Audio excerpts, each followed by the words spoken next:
السلام عليكم شباب الاتحاد.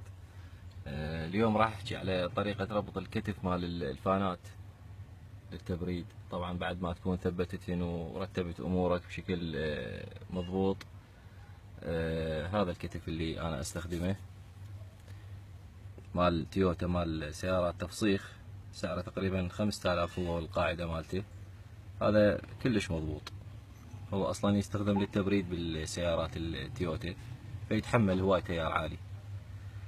طريقة ربط الكتف أو شرح الوايرات مالته نخليه بهاي الطريقة قدامنا. الوايرات السميكة تصير لفوق، الوايرات الرفيعة تصير لجوا. الواير هذا اللي هو بالركن الأيمن اللي هو الأبيض، باختلاف الألوان لأن كل قاعدة يجوز لها ألوان ثانية، بس هو هذا موقعه. هذا حار مباشر يجي من الباتري. الواير السميك الثاني يروح حار للفانات، الحار اللي يوصل للفانات. طبعا وصل حار للفانات تسحب لهم بارد من اي مكان ثاني.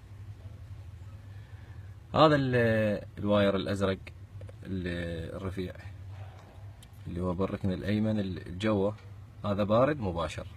هذا الواير، هذا الاحمر الرفيع اللي جوه، هذا حار من الكمبريسر مال السيارة، يعني بحيث انت من تشغل الكمبريسر راح يجي امر حار يوصل لهذا، يلقط الكتف. من لقط الكتف راح يربط الوايرين الابيض والاحمر، يربطهن سوا بحيث يسحب كهرباء للفانات من الباتري مباشرة، يعني ما يصير حمل على الكمبريسر. فانت لا تخاف تقول انه خاف يصير حمل على كهرباء الكمبريسر او على الضفيرة. هذا الكتف هذا عمله انه بارد وحار، لان الجو اذا وصل لهم بارد وحار راح يلقط الكتف، يوصل هذا الحار، يعني هذا الواير الاحمر الفوق بالواير الابيض، يعني يكمل الدائرة من الباتري للفانات. وتحياتي لكم، اخوكم مصطفى المياح.